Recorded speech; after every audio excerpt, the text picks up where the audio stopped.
Welcome. We're playing basketball inside of here. Well, we're not playing basketball. We're chatting basketball is what I should say. It's Flop Factor Live, or otherwise known as the NBA segment of Sports Night, or the sports page, the Wednesday night sports show the U92 sports staff puts together every Wednesday night that there's not a sporting event blocking the scheduling, 6 to 10 p.m. This is the last segment, and we're saving the best for last. One of the premier podcasts here. I mean, you really have to think. It's among the greats. You have Stirring the Pot, you have Flop Factor, you have Kickoffs and Tip-Offs, and it's like, there's a lot of great ones beyond the boot. Yeah, a lot of great podcasts here. We just had a kick off the pot, I guess, crossover with Brett Berner not even a couple minutes ago, and now we got Flop Factor Live. Can't get much better. Yeah, that's what U92 and student college radio is all about. But it's myself, Cody Byrne. Alongside me is RJ Rice and Brayden Laszlo. Guys that are normally on the normal podcast are hopping on the NBA segment of Sports Night, and we're starting out with history. 83 points happened last night. 83. Something that you never would have expected to see any time before this. Hadn't been seen in 20 years since Kobe Bryant did it in 2008. And I guess that's 18 years, but still. Then before the 81, it was Wilt back in the game where there was no footage, or they found the footage, kind of. Allegedly. A lot of before the offensive goaltend rule existed. So this is the most points scored before the offensive goaltending rule became a thing. And it's by a defensive-minded player, Bam Adebayo of the Miami Heat. Got it done. Also broke the free throw record. Some great basketball being played in that fourth quarter. That was fun to watch. Of the triple teams of the Washington Wizards saying, like, this guy's not doing this on us, and then they still let it happen. If you're the Wizards, I don't know how you react to this, because you're like, wow, Bam Adebayo just dropped 83 points on our franchise. But yesterday was such a weird day. Even in the NFL, the Max Crosby stuff we just talked about a couple minutes ago, and then now Bam Adebayo dropping 83 points. And you even heard the boos at Crypto.com Arena when Lakers PA announcer announced it over the, I guess, intercom, whatever you want to call it, at the stadium or at the arena. But I mean, it's just an incredible performance by Bam Adebayo, just straight up. I was not expecting this. There's not much I can even say about it. He almost dropped, I believe it would have been an 83 and 10 double-double. Imagine how cool that would have been. Two blocks as well. Yeah, he also hit as many threes as Kobe did, I believe, in that game with 7 threes. He took 43 shots and made 36 out of his 43 free throws, which I know with today's talk in the NBA and with foulings and getting to the line, is some might kind of try to get some controversy around that. But besides the point, it's history being made right in front of our eyes in the modern NBA. It's incredible to watch. I mean, once everybody saw he got past 70, he's like, he's going for Kobe's record. Even Eric Spoelstra said, I didn't even think for a second about taking him out. And it's just incredible to witness.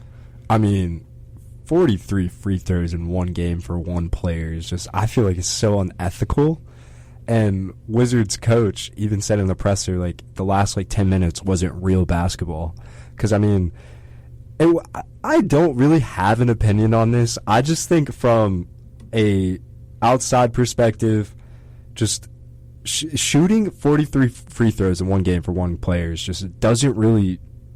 I don't want to take anything away from this performance, but I feel like I am by saying this.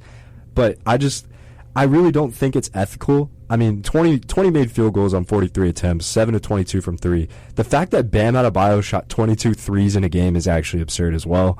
I mean, he was on the court for basically the whole game. It's speechless. It's just mind-boggling to look at on the box score. And congrats to Bam Adebayo. I mean, it's such an incredible performance, something that I'll never forget as an NBA fan the rest of my life. Yeah, and I think a lot of the discourse is going on. It's like, man, that was a lot of free throws at the end, a lot of intentionally fouling, purposely missing free throws to try to get your team. I mean, they were intentionally fouling up. They were intentionally fouling up 20 points to get that going on. But I don't think none of that will matter, because 20 years down the line, whenever kids are looking up sports stats, being like, man, I want to look at the history of the game.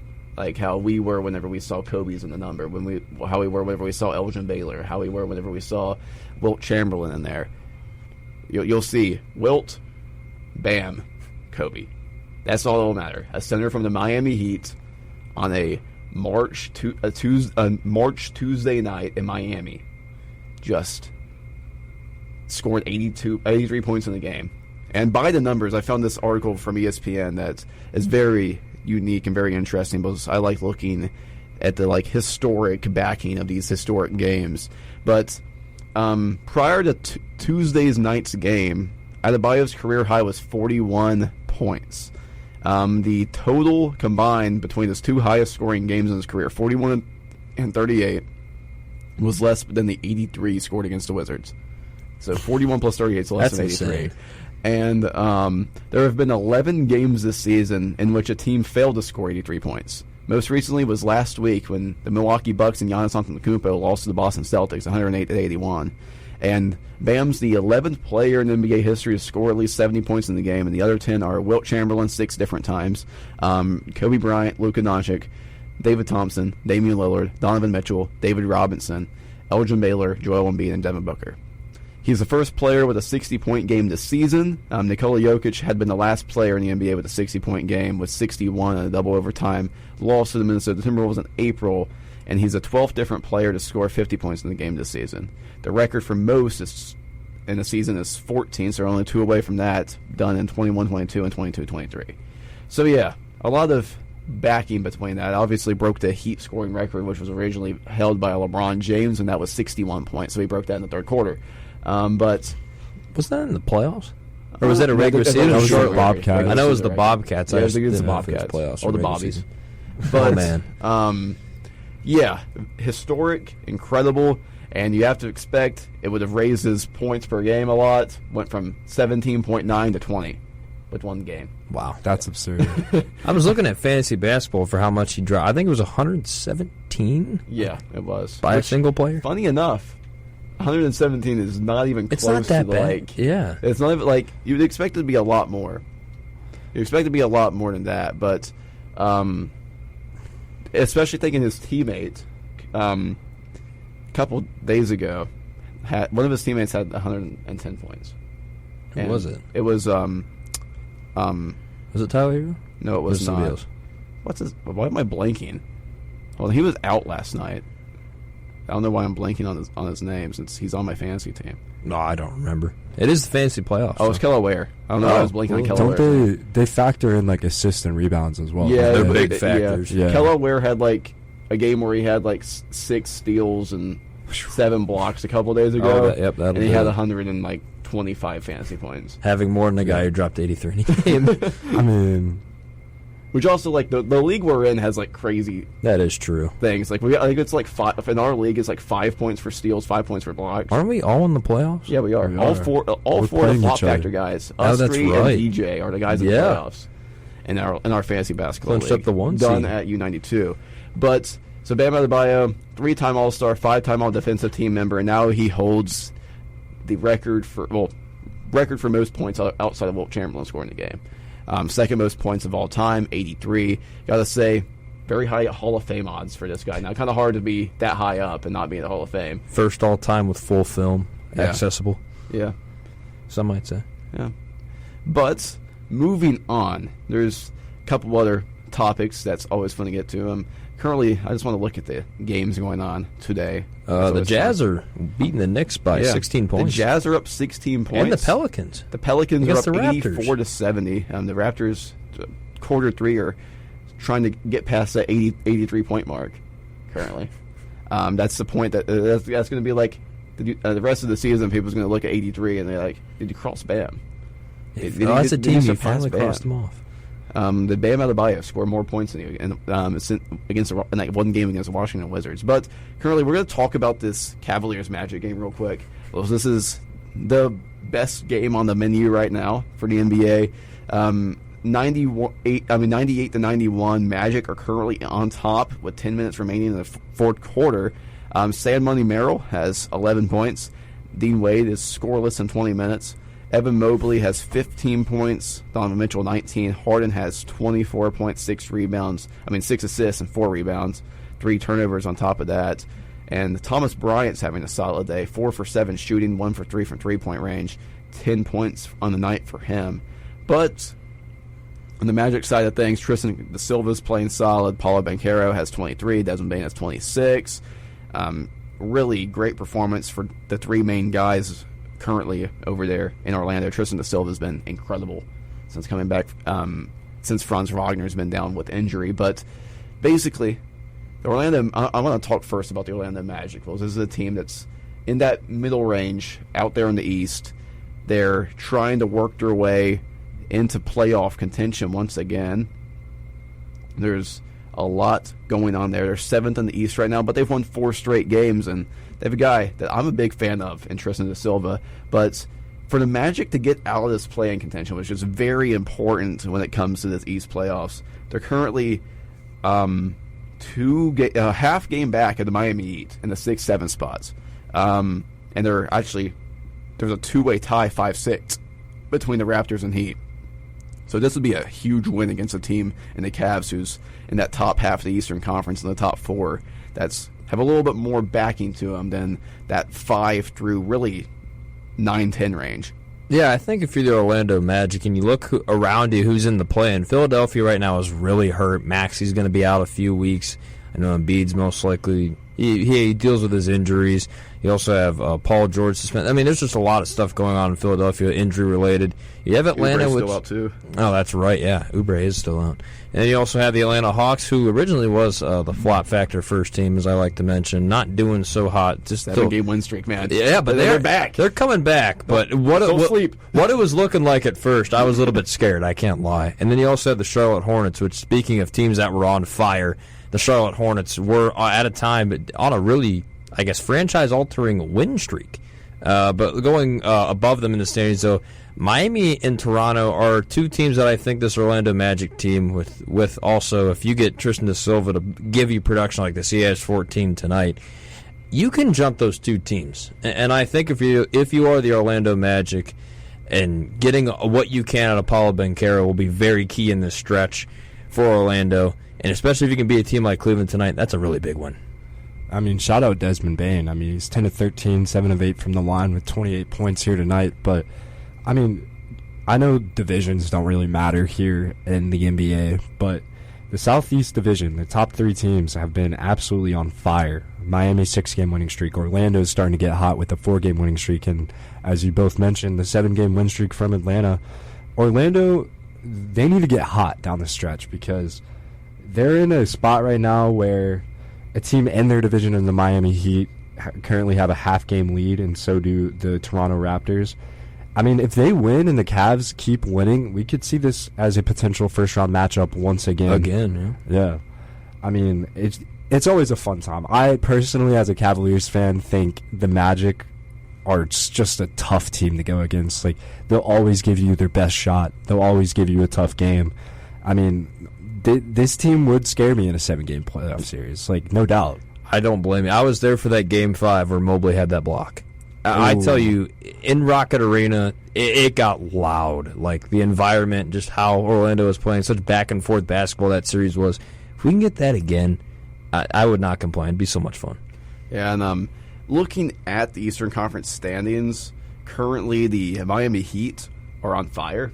No pun intended. 6-game winning streak, and then even more momentum coming from history being made a couple nights ago. But if there's any team the Magic could quickly jump, it is the Toronto Raptors. They're very streaky right now, 4 of 6 in their last 10, lost one game losing streak right now. They're down 14 points to the New Orleans Pelicans as we speak right now. And then the Sixers, very up and down, no Maxey for a while. The Hawks are 7-game win streaks. The Hornets are trying to jump the Sixers, but the Hawks might jump the Sixers as well at some point. But I said that top 4 in the East is pretty firm as we speak right now. I don't really see that changing except for maybe the Boston Celtics jumping over the Pistons for the 1-2. But other than that, that top 4 is really firm right now. That you could potentially see maybe a Knicks-Cavaliers swap too, but I think the makings of it, those 4 teams will be what is going on whenever we get to May and April and the playoffs, which is always a very fun time of the year. But moving to the Western Conference side of things, on Monday night, there was a game that was aired on Peacock. What Brian Scalabrine said is the best Peacock game of the year. Monday night primetime game, and it was the Thunder Nuggets. These two teams always play some of the best basketball you could possibly see whenever they play. Every single game feels like it's a playoff game. The atmosphere, the teams don't like each other. Well, they respect each other, but they don't like each other, is what I always like to say. But Nikola Jokic said that the Thunder is one of his favorite teams to watch. The Thunder players really respect what the Nuggets do over there as well. And it's like, but the second they get on the court, they see red. There's always some sort of physical altercation. I'll tell you one player who sees red. Especially with Jokic. With Jokic. But you have a lot to talk about in this game. First, more history that involves scoring points than Wilt Chamberlain. Shai Gilgeous-Alexander tied a record that seemed unbreakable. Something that literally only Wilt Chamberlain has ever even gotten close to, outside of Oscar Robertson, with 20 games less than Wilt Chamberlain's second longest streak, scoring 20-plus points. But at 126 consecutive games, Shai tied Wilt Chamberlain with scoring 20 or more points in consecutive regular season games with 126, with his incredible performance against the Denver Nuggets. And then incredible is probably understating it. Scoring 35 points, 9 rebounds, 15 assists, shot 66.7% from the floor, had a 76.9% true shooting percentage.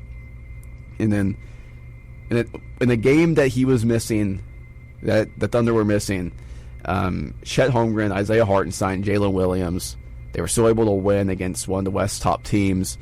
And, I mean, couldn't be done without Jalen Williams in 40 minutes, scoring 29 points and having 12 rebounds to go along with it.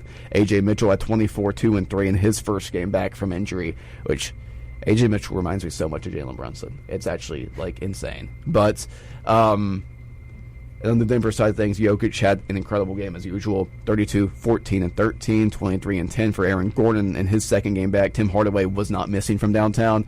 But from the physicality, from the absolute product that was on the floor, just run us through the matchup between these two teams. And also you can go all three games these two teams have played this season so far have been classics. And then we're also adding in the fact that they were in a 7-game series literally less than a year ago. Yeah, I want to see another 7-game series between these two teams this season. That is on my bucket list, probably the top of my bucket list. Watching these two play, you always know some sort of history is going to go down. You're going to see a great performance no matter which side. Or most of the time it's both sides. It's Jokic and SGA.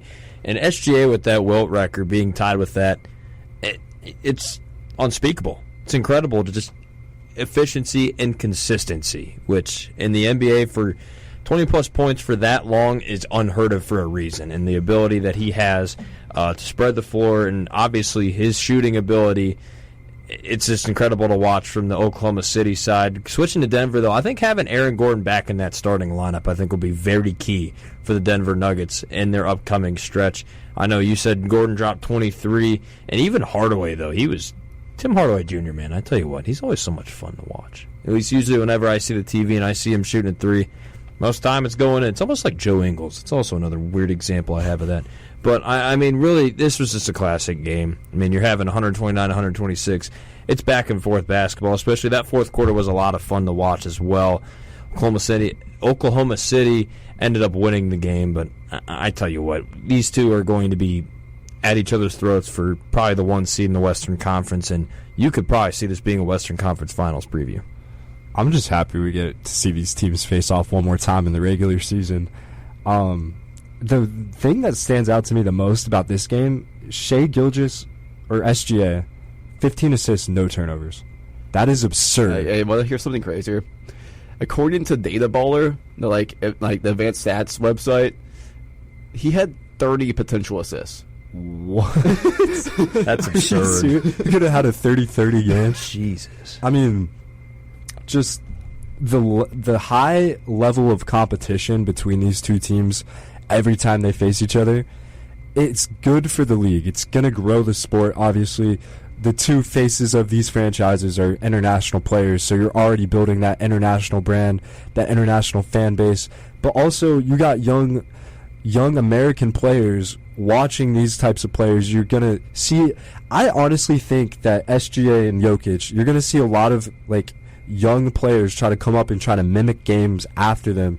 But, I mean, it's just going to be so hard to replicate because these two players are two of the most elite NBA players we have seen ever. I feel confident saying that because I know there was a lot of talk early on in SGA's career and a little bit last year, like, oh, he's not that good of a playmaker. He needs to make more plays. He needs to share the ball. This game proves everyone wrong who's ever said that about SGA. And I'm not just here to sit and just talk about the greatness of the Oklahoma City Thunder, which absolutely deserve. But, I mean, the standings right now in the Western Conference as well is obviously I think we'll get there, but just the two-horse race that it is right now is going to be crazy to see finish.